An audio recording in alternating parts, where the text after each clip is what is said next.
Bueno, como lo vemos nosotros, habían dos cambios, dos tendencias que estaban ocurriendo, que han estado ocurriendo. La primera ha sido la adopción del móvil inteligente, el smartphone. Que viene a lo largo de la última década de que fue presentado famosamente por Steve Jobs en el 2007, hemos visto cómo ha ido adoptándose y hoy en día de la última cifra que he visto, más o menos 70% de la región tiene acceso a teléfonos inteligentes, a smartphones, y vemos que en lugares urbanos es mucho más alto esa cifra, casi 100%, y en muchas diferentes es más que 100%, porque muchas personas andan con más de dos dispositivos. Y la segunda tendencia que ha sido para mí algo que ha impulsado mucho la digitalización es la nube. Hemos visto cómo la nube ha ido creciendo y la nube es una infraestructura crítica para la digitalización del sector financiero. Pero es algo importante primero de decir que siempre hablamos de América Latina, y cuando todos acá sabemos que no existe América Latina. América Latina es país por país y hasta región por región. Entonces hay que siempre hacer un poco de definición, pero hablemos acá en bruto de la región para facilitar un poco el tema. También había la tendencia que sigue existiendo hoy en día, que vemos más o menos 50% de la población que está no bancarizada o bajo bancarizada. Y una de las razones principales que hemos tenido tan altas cifras de no bancarizado ha sido porque las infraestructuras bancarias tradicionales han sido creadas en un modelo occidental, donde la verdad que termina siendo muy costoso el costo de transacciones, teniendo sucursales físicos, los empleados, la luz, todo lo que implica manejar este tipo de organización financiera, crea un costo muy alto que no le hace accesible a un gran segmento de la población, y particularmente esa que está en la parte baja de la pirámide económica. Entonces, América Latina, con estos cambios, esta tendencia ha ido transformándose poco a poco, veíamos en la última década. Y después, ¿qué pasó? Hay un antes y un después. Y lo que ha movido todo, la aguja ahora, y ha acelerado todo, fue el COVID.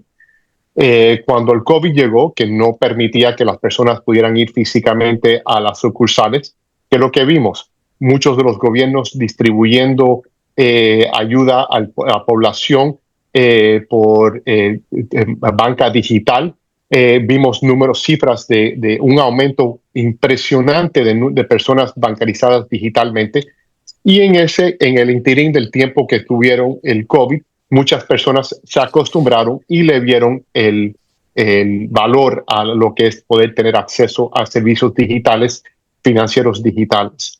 Entonces, hay el antes y el después. Después del COVID, lo que hemos visto es la llegada de tecnología más avanzada.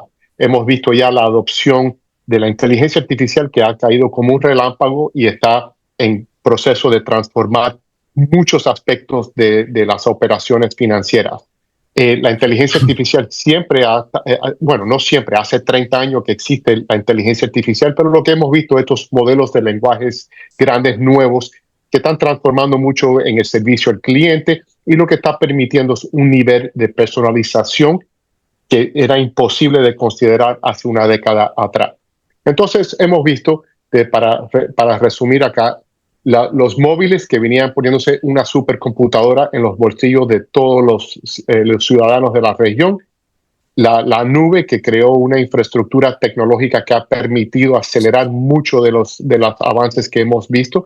Por ejemplo, inteligencia artificial no fuera posible sin la nube. Y después tuvimos COVID, donde enmarcó un cambio importante y puso a todo el mundo, yo creo que en la misma hoja de música. Los gobiernos, los reguladores y los bancos, todo el mundo vieron el valor y la importancia de la digitalización, que ha acelerado mucho esa transformación. Y después vemos toda la llegada de tecnología avanzada, que sigue en el impulso de transformación que estamos viviendo. Gracias, Rey. Y es que el COVID hizo un cambio interesante y ha sido como la transformación digital la percibíamos inicialmente como un mundo de posibilidad, como algo que se podía realizar.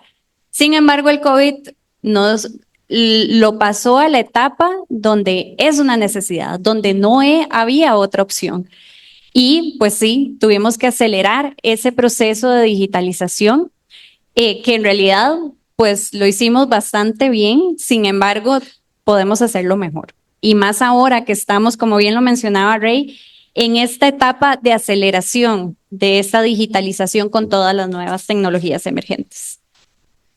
Fabiola, con la creciente digitalización, las amenazas cibernéticas se han sofisticado. ¿Cuáles son esos principales riesgos que enfrentan hoy las instituciones financieras y cómo pueden fortalecer su resiliencia? Sí, claro, yo creo que efectivamente las instituciones financieras empiezan a enfrentar un entorno de riesgo mucho más creciente, donde las amenazas no solo son más avanzadas, sino que ya no son, digamos, ataques aislados, ¿no? Sino que son operaciones mucho más estratégicas, donde lo que se busca es causar el mayor impacto posible en las instituciones, ¿no? Entonces ya no solo hablamos de ese ransomware tradicional, sino empezamos a hablar de operaciones completas de ransomware, en la que el ciberdelincuente ya se infiltra completamente en la red durante semanas antes de ejecutar ese golpe, haciendo, digamos, un proceso de investigación mucho más largo, ¿no? Empezar a ver un ransomware como servicio, ya como un modelo de negocio, donde hoy cualquier atacante con algunas herramientas, sin ser un experto, ya puede llevar a cabo una operación de este estilo, ¿no? Entonces, el fraude también empieza a escalar, lo mencionaba Rey cuando hablaba de nuevas tecnologías, de uso de inteligencia artificial, uso de inteligencia artificial generativa, que es lo que está de moda, por así decirlo. Entonces ya empezamos a ver un escalado con deepfake, empezamos a ver una clonación de voz, empezamos a ver suplantaciones casi perfectas. Yo la semana pasada vi una demostración que era increíble, donde se suplantaba la cara de un CEO, incluso la voz. Entonces, estas nuevas tecnologías empiezan a, digamos, a ampliar de alguna manera todas esas amenazas y todos esos panoramas a la que está expuesto, ¿no? Por otro lado, digamos, las nuevas tecnologías, la nube, estándares como Open Banking, empezar a hacer uso de APIs abiertas, que es muy bueno, pero entonces empiezan a ampliar esa superficie de ataque de nuestra institución, ¿no? Entonces, cualquier proveedor en esta cadena, cualquier tecnología que estemos utilizando en esta cadena, nos vuelve de alguna manera más vulnerable, ¿no? Entonces, de esta forma nos pueden comprometer millones de datos, ¿no? Entonces, hemos visto casos donde APIs mal configuradas empiezan a generar accesos no autorizados a cuentas bancarias, a transacciones críticas.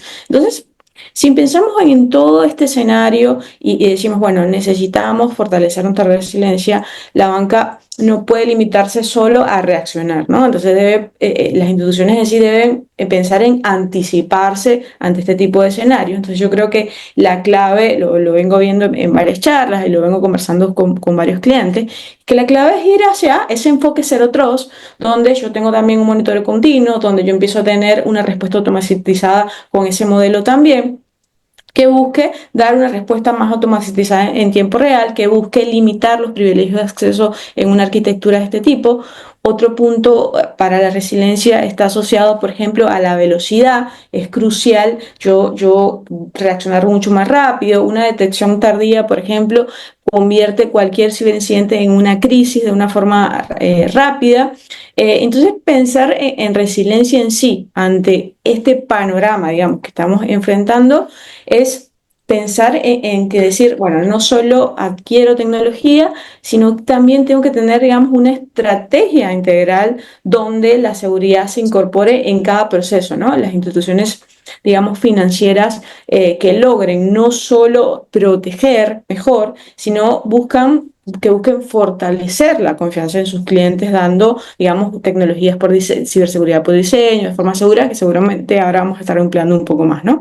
Pero, en definitiva, esto es la estrategia que tenemos que definir para tener esa estrategia más integral. Gracias, Fabiola. Y es que realmente no hay recetas específicas, no hay una sola receta. Creo que todos en algún momento pues aspiramos a esa solución puntual que nos pudieran decir es 1, 2, 3 y 4 y ya, pero no sucede así. Tenemos organizaciones muy complejas, ecosistemas muy complejos, sectores tremendamente complejos que implican un proceso de diseño. Fabiola nos destacaba los desafíos del ransomware, de la realidad que está trayendo la inteligencia artificial, que eso también lo hemos venido conversando en las anteriores intervenciones, que nos están volviendo todas esas ideas fantásticas que veíamos en películas en una realidad y que es a lo que nos estamos enfrentando como un colectivo y es lo que tenemos que desarrollar. Y en esa línea, Juan Camilo, los agentes de inteligencia artificial, si nos dieran $1 por cada vez que hemos mencionado inteligencia artificial en este evento, yo creo que ya aquí todos estaríamos, pero millonarios. Pero hay que aceptarlo, es un tema que tenemos que seguir conversando y reflexionando. Y en este caso, están revolucionando la automatización y la toma de decisiones en el sector financiero, eso lo tenemos claro, ¿verdad? No es punto de discusión. Pero ¿cómo pueden las instituciones aprovechar, de acuerdo a tu experiencia, lo que está sucediendo, incluso si lo traemos hacia Costa Rica, la inteligencia artificial sin comprometer la seguridad y la confianza del cliente? Y tal vez esa visión también latinoamericana sería muy valiosa. Bien, yo creo que esto hay que iniciarlo como todos los grandes inventos de la humanidad. O sea, la dinamita te sirve para construir túneles, para hacer cosas, pero pues también te sirve para hacer cosas malas. De la misma forma, la inteligencia artificial. Entonces, yo en el ejercicio, nosotros vemos las capacidades que nos ha potenciado la inteligencia artificial. Nosotros en una compañía como Mastercard, por ejemplo, contamos con múltiples motores de inteligencia artificial para poder calificar el riesgo de cada transacción. Cada que tú pasas una tarjeta, nosotros estamos usando nuestros motores de inteligencia artificial para calificar el riesgo, para clasificar el usuario y asimismo para poder decirle al emisor, puede tomar una decisión o no puede tomarla con respecto a la autorización de la transacción. Y todo eso ocurre en un tiempo muy corto. Entonces, potenciarnos en la inteligencia artificial es lo que viene. Ahora, del lado de ciberseguridad, a nosotros nos toca entender cuáles son los riesgos que esto trae. Entonces, voy a tocar aquí un punto interesante que leí ayer en un informe del World Economic Forum. Publicó ahorita en enero un reporte que se llama el Global Risk Outlook, no, Global Cybersecurity Risk Outlook de 2025. Y destaca 2 puntos con la inteligencia artificial que son importantes. El primero es, todos estamos yendo a poner más inteligencia artificial en nuestro negocio, conociendo y sabiendo, todos los que estamos en esta sala, que la inteligencia artificial va a traer nuevas vulnerabilidades. Entonces, ese es un punto que complejiza la situación, porque nos está pidiendo el negocio hacerlo lo más rápido posible para no quedarnos atrás en la innovación, pero sabemos perfectamente que vamos a tener algunos problemas. Entonces, ese es un gran paradigma que nos está dando la inteligencia artificial. Y otro punto que nos está dando la inteligencia artificial y que nos afecta en general a todos es que la inteligencia artificial generativa le está dando más capacidades a los defraudadores para poder engañar a la gente. Y eso va a cambiar la ingeniería social, perdón. Entonces, en ese cambio en la ingeniería social vimos el año pasado un ejemplo muy claro de cómo puede ser utilizada la inteligencia artificial mal. Tuvimos una organización en Inglaterra que un empleado en Hong Kong logró enviar $25 millones a los defraudadores porque fue engañado a través de las voces que se escuchaban en una llamada con inteligencia artificial. Él asegura que envió el dinero porque las voces que escuchaba correspondían a los aprobadores que tenían en su ciclo de comprobación. Entonces, estamos viendo que la inteligencia artificial nos potencia a nosotros como entidades financieras para poder calificar el riesgo, pero adicionalmente potencia al defraudador. Tenemos que estar listos para poder hacer eso. Otros riesgos que mencionaba el estudio que hemos mencionado y que creo que Fabiola también mencionó, está en el de la cadena de suministro, los riesgos de terceros. Entonces, empieza a ser muy importante y ese fue el riesgo más relevante que el estudio puso. El 54% de las personas dice que la ciberresiliencia no se puede alcanzar debido a los problemas que tenemos con los terceros. Entonces, vamos a tener la implicación nosotros de generar procesos de gestión de riesgos de terceros adecuados, donde tengamos automatización tecnológica para lograr esto. Entonces, todo esto combinado es lo que muestra un panorama que va a dificultar los temas para nosotros los de ciberseguridad, pero a su vez vamos a poder tomar estas tecnologías y potenciarnos, porque ya es imposible para cualquier persona poder detectar una amenaza que está siendo materializada simplemente con lo que tenemos como humanos. Necesitamos el apoyo de la inteligencia artificial ahí. pero necesitamos también entender que la inteligencia artificial también va a ser usada por todos los agentes malos para engañarnos. Entonces tenemos cómo mitigamos eso, haciendo estrategias donde tengamos, por ejemplo, procesos para poder identificar y autorizar estos temas, donde podamos vincular biometría o biometría comportamental a los procesos de aprobación de los envíos para evitar lo que llamamos los scams, donde podamos vincular herramientas de automatización que nos permitan ver qué riesgos tienen los terceros y qué riesgos traen los terceros de ciberseguridad a nuestra organización. Entonces, todo eso es el panorama con el que nos estamos enfrentando. Creo que es un panorama cambiante que al final nos va a permitir, nos va a desafiar aún más como personas que estamos a cargo de la seguridad de la información de los clientes. Es una visión 360 de todo lo que está sucediendo y que además converge con el baile del metro cuadrado. Todos tenemos que cuidar nuestro metro cuadrado, ser responsables y aportar a esto, pero tener esa visión de que va en capas, de que va encadenado a los diferentes proveedores, actores con los que estamos interactuando. Así que definitivamente es toda una gestión dinámica la que estamos viviendo aquí. Muy bien, muchas gracias. Parte de los retos y oportunidades que tenemos de esta convergencia tecnológica nos plantea cómo es que la innovación tecnológica en finanzas avanza más rápido en las regulaciones. Jorge, hace un rato teníamos de hecho un colega tuyo de España presentando sobre las regulaciones de GDPR y todas las normativas que en la Unión Europea pues nos llevan muchísima ventaja si lo comparamos con las otras regiones y principalmente Latinoamérica. En esta línea me gustaría que nos compartas cómo pueden los reguladores equilibrar la seguridad y el crecimiento sin sofocar esa innovación que estamos planteando y que planteaba inclusive ahora Juan Camilo y Ray en sus intervenciones. Sí, la verdad es que lo que comentáis es absolutamente cierto, ¿no? La innovación tecnológica está avanzando y en concreto en el ámbito financiero a una velocidad de vértigo, ¿no? Y muchas veces supera la capacidad que los propios reguladores tienen para mantenerse al día, ¿no? E ir regulando, pues, sin plantear ese desafío, digamos, para mantener. O sea, aquí nos estamos enfrentando, o digamos, el regulador se enfrenta a un dilema bastante crítico para la industria, que es contrastar o poner enfrente la seguridad versus la innovación, ¿no? Yo creo que el principal reto para los reguladores es poder navegar entre ambos polos aparentemente opuestos, pero yo creo que su objetivo fundamental debería ser, por un lado, fomentar la innovación y el crecimiento, porque esa innovación tecnológica es realmente un motor esencial para la competitividad y la eficiencia e incluso la inclusión financiera en la región, ¿no? Comentaba Ray al principio, pues la escasa bancarización de parte de la población. Al final, con la innovación y con el apoyo de la tecnología es como podremos conseguir una inclusión financiera mayor, ¿no? Y por un lado, esto lo deben controlar los reguladores, pero a la vez garantizando la seguridad y la estabilidad de las plataformas, ¿no? Y de los sistemas financieros, ¿no? Al final, parte de su misión y de su objetivo es defender al consumidor y en el caso de entidades sistémicas, ¿no? Proteger incluso a naciones enteras o a sistemas financieros internacionales, ¿no? en una región. Entonces, yo plantearía una serie de actividades o de estrategias para que el regulador consiga un equilibrio regulatorio efectivo y favorezca, digamos, esa innovación, ¿no? Planteo algunas ideas así a grandes rasgos.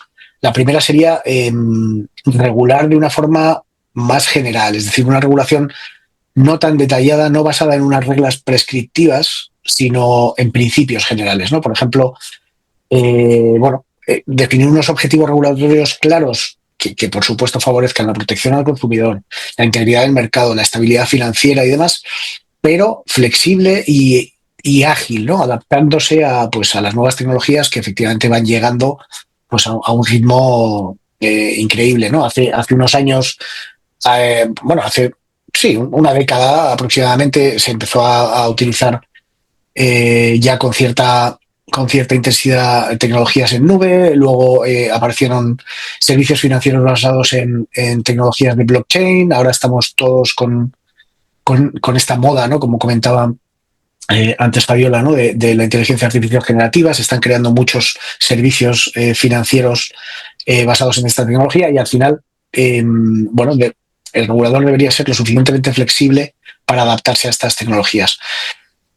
Por otro lado, yo creo que el regulador tiene que ser un actor principal en fomentar la innovación y no precisamente en hacer de stopper, ¿no? En este sentido, hay numerosos ejemplos de cómo utilizar espacios seguros, ¿no? Para la experimentación, ¿no? Con los famosos sandboxes regulatorios financieros, donde en un entorno controlado, tanto innovadores o entidades financieras ya establecidas que quieran probar ciertas tecnologías y reguladores e incluso supervisores pueden estar jugando, entre comillas, con estas nuevas tecnologías con unas reglas un poco más relajadas para ir probando, haciendo un poco de prueba y error y experimentar en un entorno con riesgos controlados, ¿no?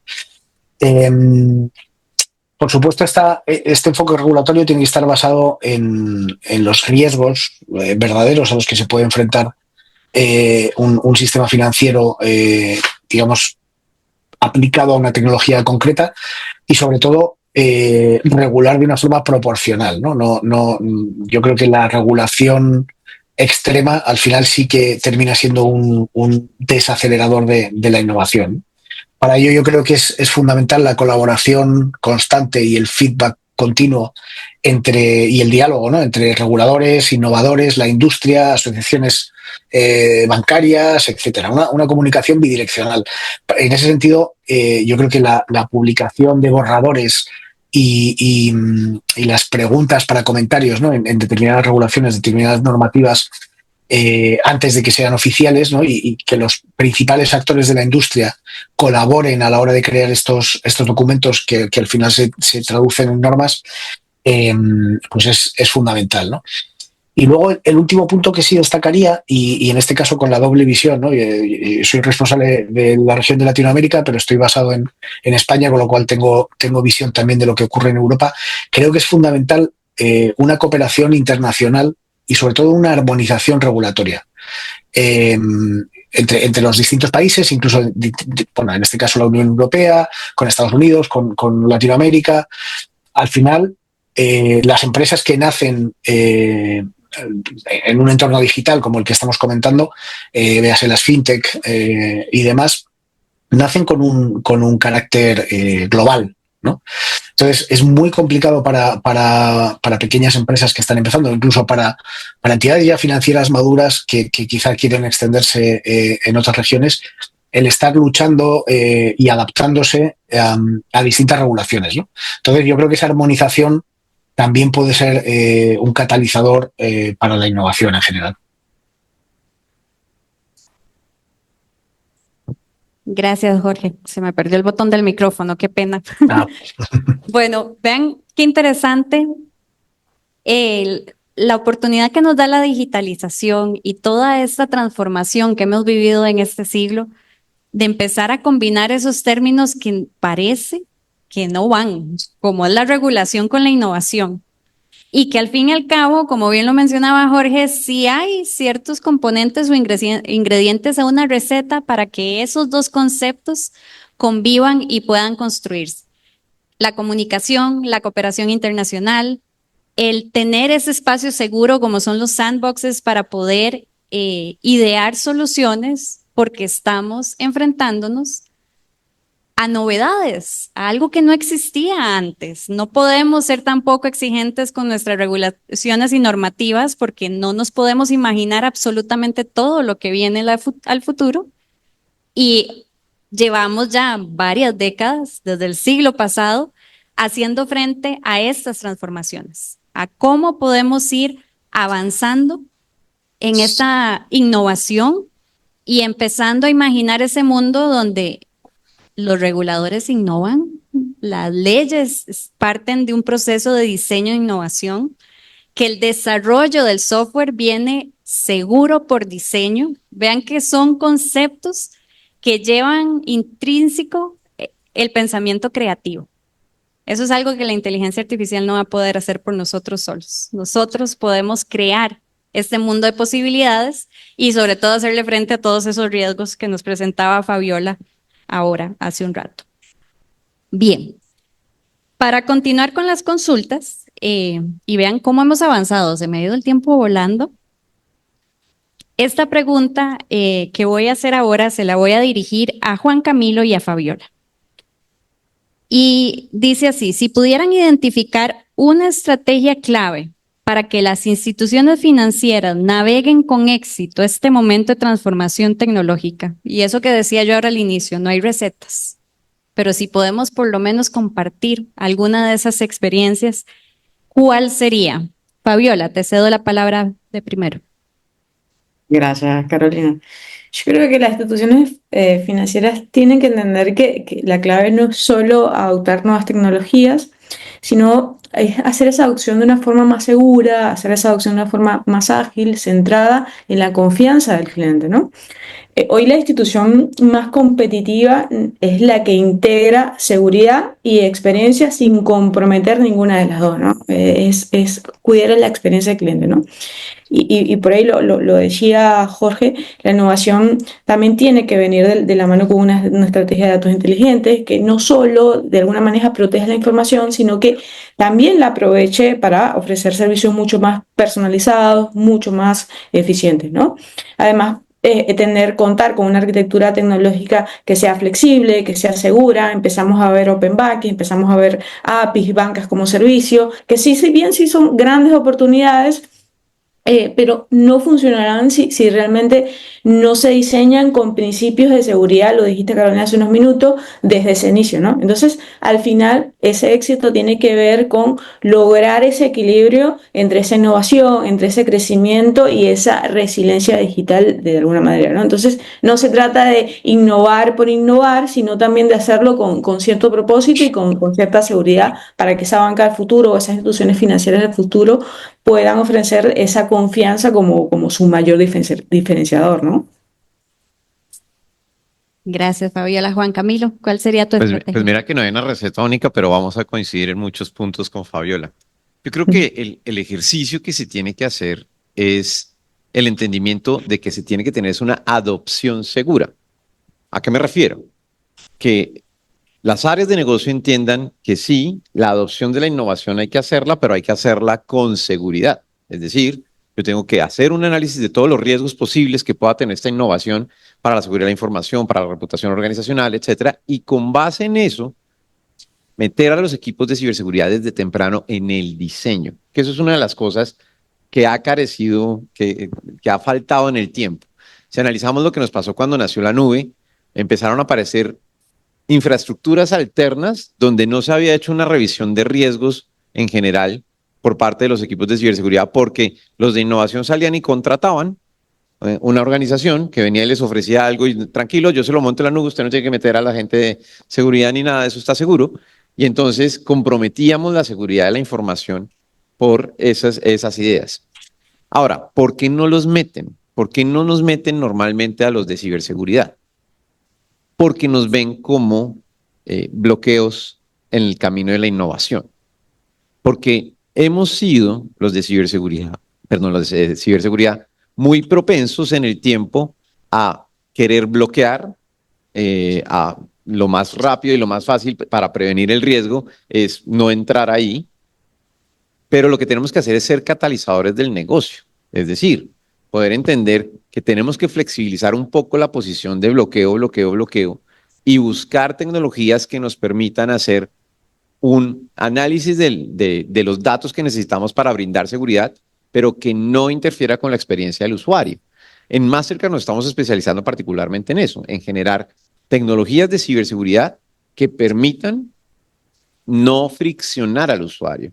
Que el usuario no se dé cuenta que está siendo medido, que está siendo evaluado de ninguna manera. Entonces, cuando logramos converger en esos dos puntos, es decir, que los de innovación entiendan que hay que trabajar y hay que hacer un análisis de riesgos, y que los de ciberseguridad entiendan que tienen que dar una flexibilidad para ir más rápido y poder adoptar las cosas más rápido, vamos a encontrar un equipo que al final es el equipo que tiene que generar la innovación, que la innovación nazca por diseño seguro. Entonces, ese es el ejercicio. Creo que las dos partes tienen que ceder un poco en el tema, porque al final, sin innovación a la velocidad que vamos en el mundo, las compañías pueden morir.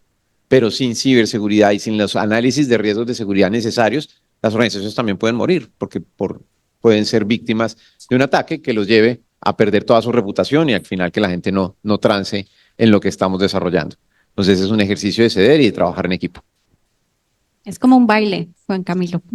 Como siempre. Hay que encontrar ese ritmo que fluya y que todos esos Así es. elementos puedan fluir y conectarse de manera armoniosa.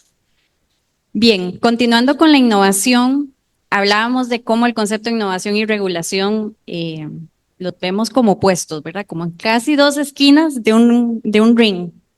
Sin embargo, la tecnología y la innovación siempre la hemos visto mucho más conectadas. Cuando pensamos en innovación, muchas veces se piensa únicamente en la tecnología. Sin embargo, la ciberseguridad y la innovación a menudo parecen estar en tensión, tal vez un poco por esto que decía Juan Camilo. Jorge y Ray, ¿cómo pueden las organizaciones encontrar ese equilibrio entre protegerse y seguir avanzando tecnológicamente? Empezamos con Ray. Bueno, yo creo que de lo que se ha conversado, primero es un cambio cultural.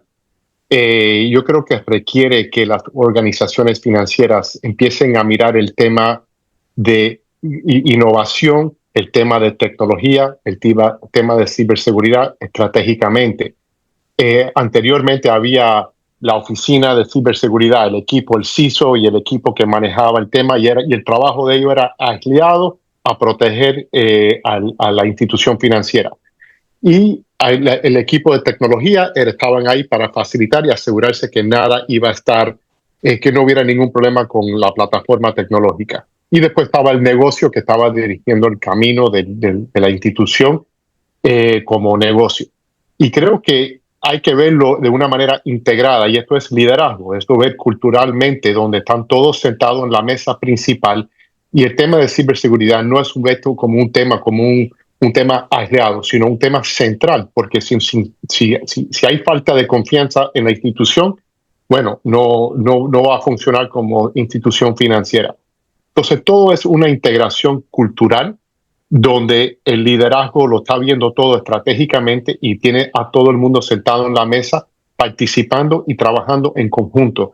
Y esto es algo que es simple en concepto, pero la banca ha sido una transición desafiante poder entender esta manera de trabajar que es muy común en el mundo de tecnología, por decir. Gracias, Ray. Jorge. Sí, estoy completamente de acuerdo con lo que comentaba Ray e incluso, bueno, se ha comentado también por parte de Juan Camilo y Fabiola, ¿no? Es cierto que existe esa tensión, esos intereses contrapuestos desde los orígenes, ¿no? de digamos, la disciplina de la ciberseguridad, pero en realidad debemos ver la ciberseguridad no como un obstáculo para la innovación, sino todo lo contrario. Yo creo que ya se ha comentado, ¿no? Aparte de ser un componente esencial, desde mi punto de vista, es un habilitador para hacer de la innovación un proceso sostenible y confiable, ¿no? Debemos innovar y debemos ir rápido siguiendo las necesidades que marca el negocio y el mercado, pero de una forma, completamente segura para nuestros clientes, nuestros usuarios, ¿no? Entonces, hay varias estrategias, ¿no? Y muchas de ellas ya se han comentado por parte de Fabiola, de Juan Camilo, el hecho de integrar la ciberseguridad en el diseño ya de los procesos de innovación, ¿no? Como parte integral del ADN, empezando, en lugar de añadirlo al final, ¿no? Que muchas veces ralentiza ese proceso de innovación o añade una serie de costes y demás, integrarlo desde las fases iniciales del diseño de cualquier producto o de cualquier servicio. Y bueno, eso implica considerar todos los aspectos de seguridad desde un inicio de un proyecto, pero además por todas las personas que forman parte de ese proyecto, ¿no? Y normalmente el que inicia una idea de proyecto o de innovación es alguien de negocio, con lo cual esa cultura de seguridad que comentaba Rey consiste en fomentar esa cultura a través de toda la organización, ¿no? Tiene que ser una responsabilidad compartida, no solamente la responsabilidad del CISO o del equipo de seguridad, o incluso, si me apuras, del CIO y de la gente que le da esa capa de tecnología al proceso innovador, que no deja de ser un proceso de negocio, ¿no? Esa responsabilidad compartida además hace que todos los que participan en ese proyecto tengan el famoso skin in the game, ¿no? Cuando tratas de proteger y de sacar un servicio directamente ya protegido y securizado, al final funciona bien, ¿no? Y funciona bien siempre y cuando tengamos una comunicación abierta y transparente en todas las áreas y las capas de la organización, ¿no? Normalmente, y eso es un pecado que venimos arrastrando en el sector de la ciberseguridad, pues el resto de empleados que no se dedicaban a esto, pues no se sentían cómodos, ¿no? Hablando de temas de seguridad, no entendían la ciberseguridad como tal, es una disciplina compleja, pero yo creo que es fácil de transmitir, ¿no? Y bueno, eso conjunto a un enfoque de ciberseguridad ágil y adaptable. Es decir, tenemos que ser flexibles también los equipos que nos dedicamos a diseñar controles de seguridad o controles de mitigación ante riesgos y demás. Al final, muchas de las innovaciones se están aplicando ya en el mundo financiero siguiendo una metodología agile y no digo que tengamos que, digamos, basarnos puramente o 100% en este tipo de metodologías, pero ya existen variaciones como DevSecOps, por ejemplo, que permite integrar determinadas piezas dentro del proceso del desarrollo, pues determinados controles de protección y de mitigación. Y por último, yo creo que afrontar un enfoque de riesgo equilibrado, ¿no? Lo hablaba antes en el punto donde hablábamos de los reguladores, pero también los equipos de seguridad debemos ser o aplicar un principio de proporcionalidad. Evaluar muy bien ese servicio o ese proyecto de innovación, qué riesgos de verdad puede acarrear y centrarnos solamente en mitigar esos, no en blindar todo como si se tratase de tener no sé, como si la seguridad fuese el fin, ¿no? de ese proyecto de innovación, que no lo es. Bueno, muchísimas gracias. Creo que ese es un tema que definitivamente a mí me apasiona. Estamos abordando dos de los conceptos más abstractos y complejos, como es la innovación, como es la ciberseguridad que decía Jorge, y que realmente tenemos muchas posibilidades de abordarlo. Ahí es donde está el desafío, en que se pueden, con estos pasos básicos de equilibrio, de materialización de las ideas, de trabajo colaborativo, de comunicación, construir las posibilidades más increíbles, hacer soluciones que impacten la calidad de vida de las personas y que simplemente tenemos que escoger cómo vamos acomodando esos pasos y cómo vamos creando esa danza en la que todos estamos construyendo este planeta y este mundo y este espacio digital tan innovador y creativo en el que vivimos actualmente. Se nos ha ido el tiempo, en realidad, volando, y la verdad es que yo me siento muy privilegiada de poder compartir este escenario con estos expertos extraordinarios y tener este privilegio de hacerles estas preguntas. Por lo tanto, voy a generar la última pregunta para poder cederles al público la posibilidad de también ustedes preguntar y formar parte de este espacio colaborativo que estamos construyendo. Así que para cerrar, me gustaría que cada uno pudiera en una frase regalarles al público un consejo. ¿Y cuál sería, en este caso, el principal consejo que ustedes les podrían dar a los líderes financieros? Hablamos de reguladores, hablamos del equipo de ciberseguridad, los desarrolladores de negocios, pero a los líderes financieros, ¿qué consejo le darían? ¿Cuál sería ese principal consejo para que puedan buscar innovar sin comprometer la seguridad? Y vamos a dar inicio con Fabiola. ¿Cuál sería tu consejo? Claro. Yo creo que más que un consejo es pues, una reflexión. Yo creo que la verdadera innovación no estar en avanzar rápido, sino hacerlo de una forma segura, de una forma confiable y de una forma sostenible. Gracias. Ray.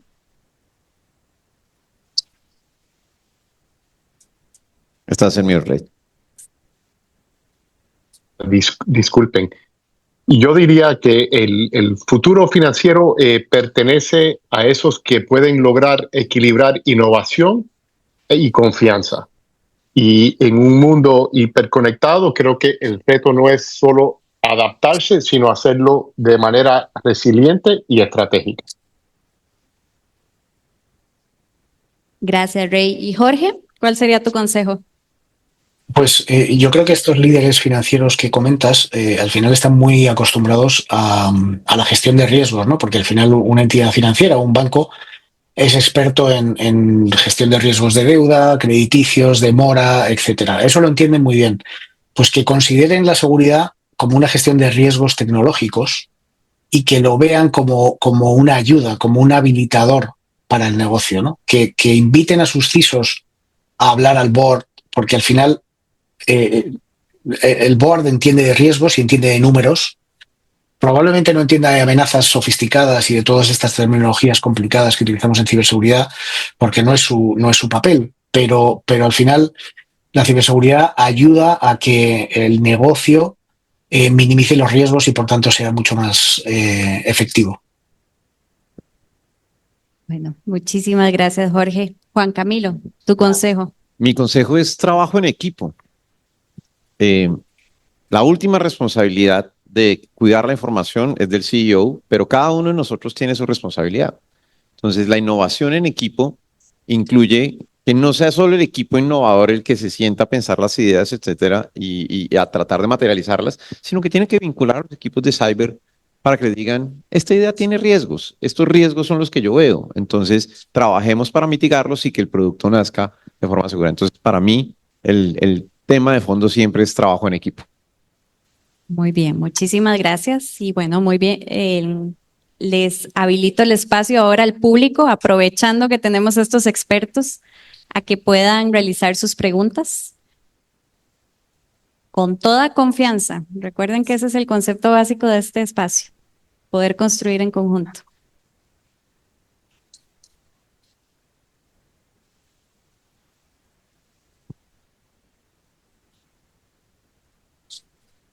Están tímidos. Sí, estoy viendo. Están tímidos. El cafecito no les... El café no fue suficientemente fuerte. Sí. Vamos, muchachos, no viaje 2 horas para que no me lo pregunten. Vamos. Y Jorge, son las 11 de la noche. Jorge está a las 11 de la noche.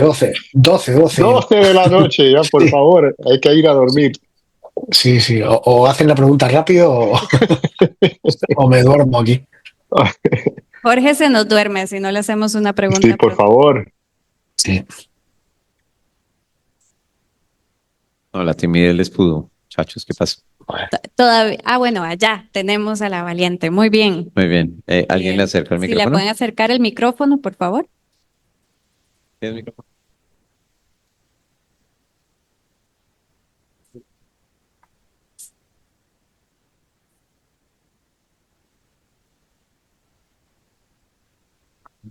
Gracias.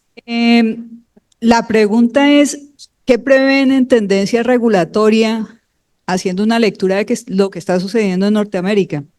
¿Sí?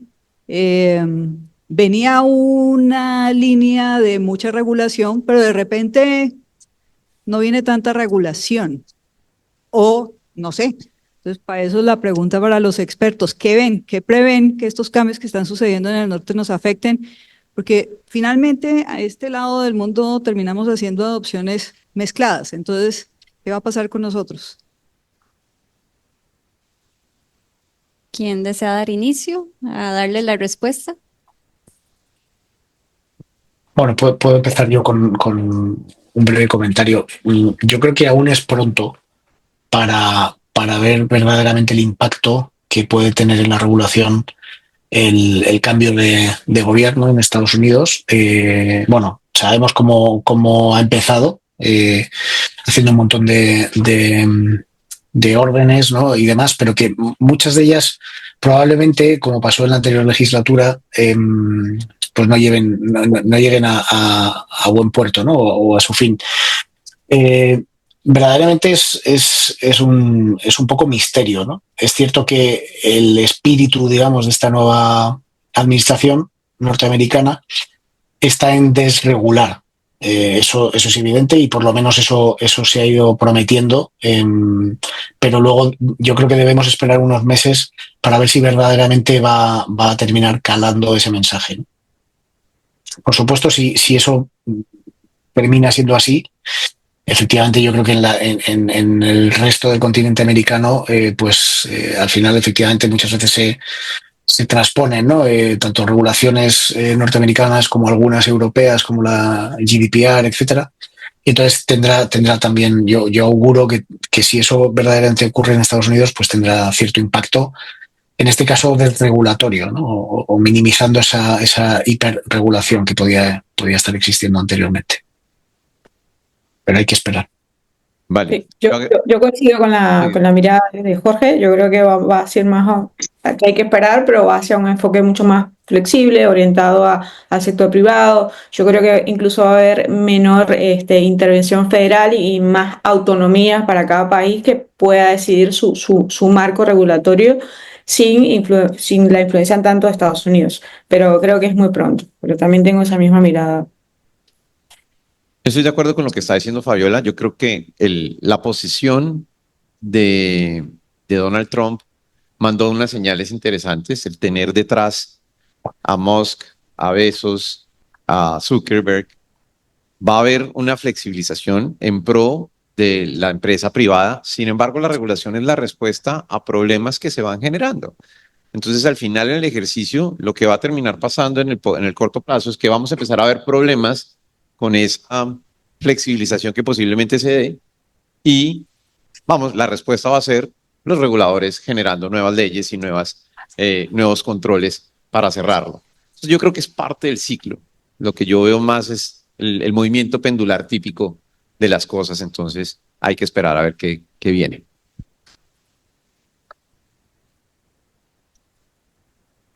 Ray, ¿querés hacer algún aporte? Yo creo que el ambiente va a ser sumamente impredecible. Una de las cosas que yo estoy enfocándome especialmente como el señor Musk que está moviendo a los cortes del gobierno, él tiene una filosofía que la ha dicho muchas veces, que es cortar más de la cuenta y después volver cuando venga un problema y tratar de reemplazar a volver a equilibrar a la necesidad que se identifica. Y el gobierno es muy difícil. Esto es una estructura muy establecida y creo que traer esa filosofía a un gobierno, yo creo que los resultados van a ser muy impredecibles. Y creo que como todo el mundo aquí ha dicho, vamos a tener que esperar acá a ver. No creo que va a haber quisiera yo tener una mirada mágica a ver lo que va a suceder, pero la verdad que estoy igual que creo que estamos todos aquí mirando y tratando de hacerle un poco de sentido a lo que está sucediendo.